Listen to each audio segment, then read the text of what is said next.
Hello, everyone. I hope you all are fine.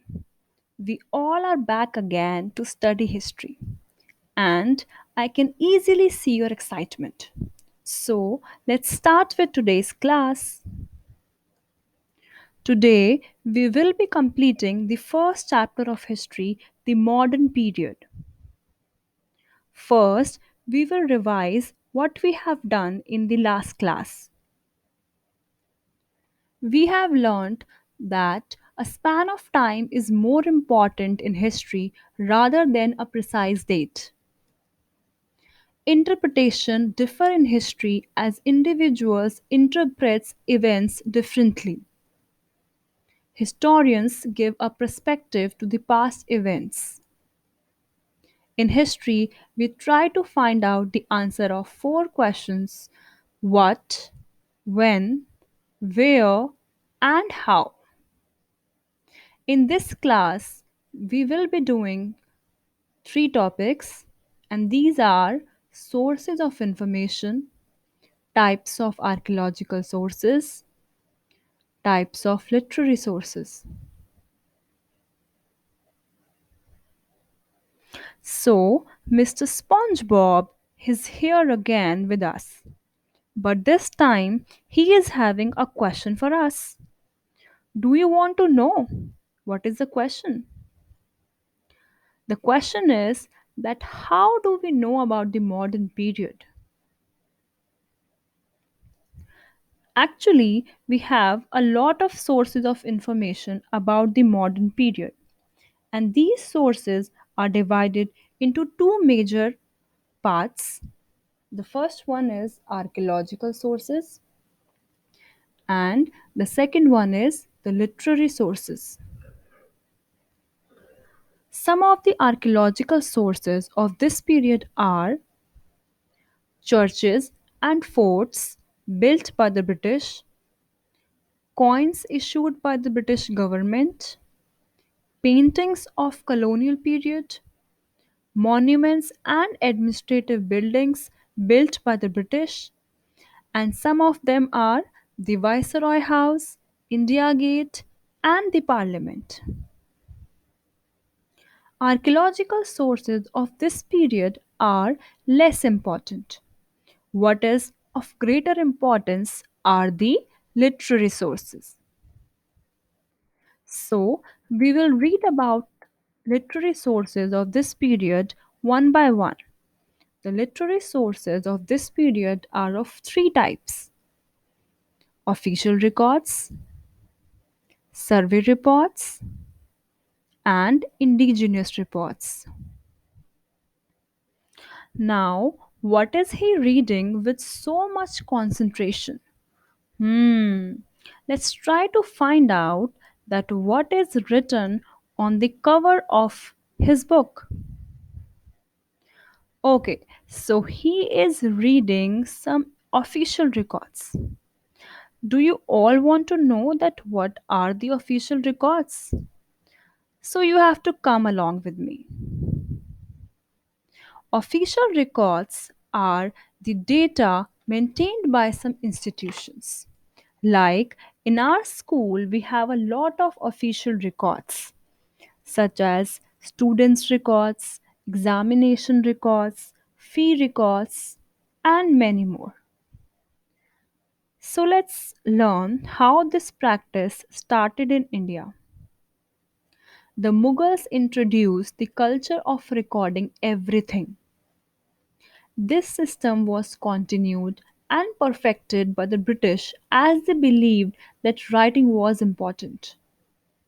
The British kept written records of every key instruction, meeting, investigation, plan, policy, decision, and agreement.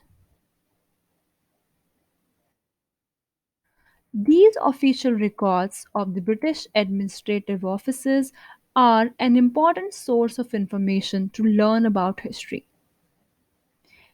These official records tell us about the plan of the British rule.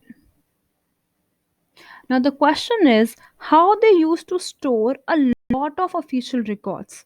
It is such a big task.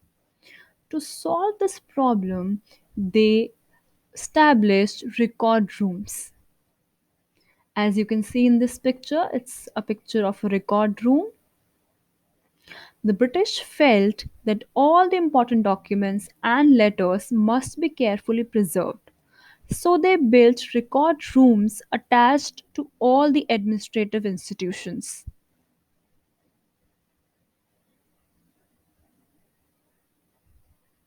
The village tehsildar's office, the commissioner's office, the provincial office, and the law courts all had their own record rooms.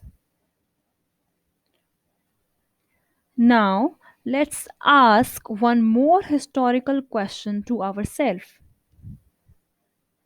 Who used to write these records? Can you tell? Hmm. So the answer is calligraphist. The calligraphist used to write these official records. Who are calligraphists and why were they important? Calligraphists are those who are specialized in the art of beautiful handwriting. In the early years of the 19th century, documents were carefully copied and beautifully written by the calligraphist. Can you guess what is he doing? I guess he is doing his homework with so much interest. Hmm. Let's see. Let's find out. Oh, so he was showing his calligraphy skills to us, right? Hmm. I know some of you also having this amazing skill, right? Okay, so let's move forward. Now, this student is also having a question. So let's see what is in his mind. Is it possible to write all those records by hand? Actually, till mid 19th century, this these documents were copied by the calligraphist, and it was a time-taking process. But with the invention of printing press and with the spread of printing, multiple copies of these records were printed for the government departments. As printing spread, newspapers were published and issues were debated in public. Leaders and reformers wrote to spread their ideas. Poets and freedom fighters also wrote to express their feelings. The British built special institutions like museums and archives to preserve important documents. As you can see that this is a picture of a museum and this is archive. Now what is an archive? Archive is a place where historical documents are stored. The original documents kept in these museums and archives were government reports, maps, administrative records, surveys, and so on. Historians gather important information about the administrative system from these reports, memos, notings, and letters, which are preserved in the archives and record rooms across India. Now, what is he holding? See how amazingly it's keep on increasing.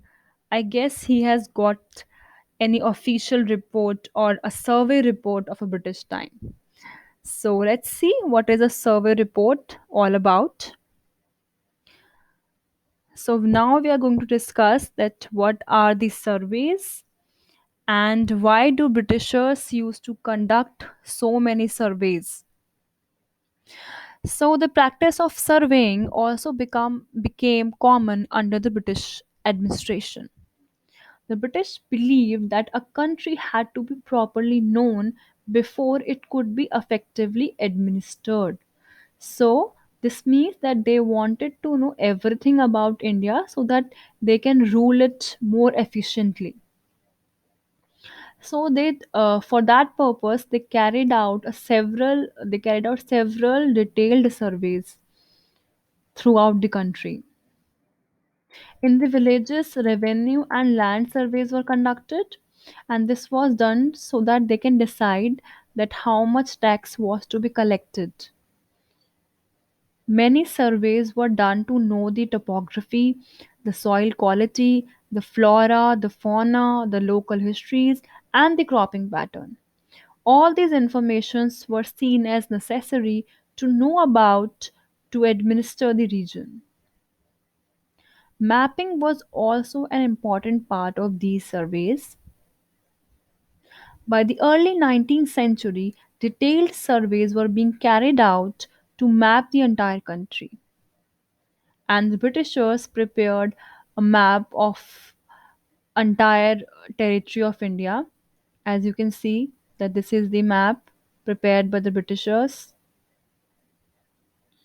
Now, this is again an image which is showing you that the surveys and the mapping is going on. Carefully observe this picture. Have you noticed that the instrument used in the surveys are placed in the front of the drawing? And through this, the Britishers wanted to highlight the scientific nature of this survey. Next, the British also made a large number of topography maps. Now, what are topography map? These are the map that show the physical features of a place. Next is census. So census reports were also formulated, and by the end of 19th century, census were held after every 10 years. Census is the official counting of people living within a country. So census prepared detailed records of the number of people in all the provinces. This helped to collect information on the religion, caste, and occupation of the people. These surveys have helped historians to collect information about the modern period. There were many other surveys conducted by the British. Some of them are botanical surveys, zoological surveys, archaeological surveys, anthropological surveys, forest surveys. As you can see that a lot of surveys were carried out by the British in the early 19th centuries, and all these reports are available to us. Now, as we have discussed that we are having a large variety of sources to study modern period, but the question is that do these records tell us everything? So we must remember that all these sorts of informations were official records. So though they are very detailed and easily available, but they do not tell us everything. They tell us what the officials thought and what they were interested in and what they wish to preserve for the future. These records do not help us to understand what common people in the country felt. To know about the life of common people, we have to take help from the unofficial records, which of course are more difficult to find as compared to the official records. The unofficial records available to us are diaries of people, accounts of pilgrims, autobiographies of important personalities, and popular booklets. All these unofficial records are known as indigenous records. The indigenous records uh, help us to know about the feelings of the Indians under British. Indigenous records were written in English language and the vernaculars. Vernaculars are the local languages which were used by people in their everyday lives. Some of the non official records are personal diaries of people, accounts of travelers and pilgrims, Autobiographies of important people such as Jawaharlal Nehru, Mahatma Gandhi, popular booklets, newspapers, writings of reformers, poets, and freedom fighters, books. Now we are going to uh, study about some of the important books and newspapers of colonial period. So one of the most important example is the poverty and the un-British rule in India. This is the book uh, written by Dadabhai Naoroji. In this book, he has highlighted the exploitative nature of the British rule. Next, we are having some examples of newspaper. First one is Kesari. This newspaper was in Marathi language and it was published by Bal Gangadhar Tilak.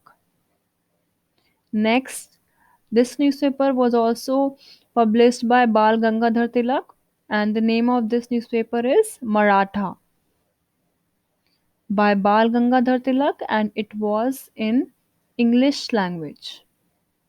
Next, we are having a very popular newspaper of colonial period, Harijan. This was started by Mahatma Gandhi in 1933 and it was in English. Now, all these newspapers played an important role in expressing the views of the common people.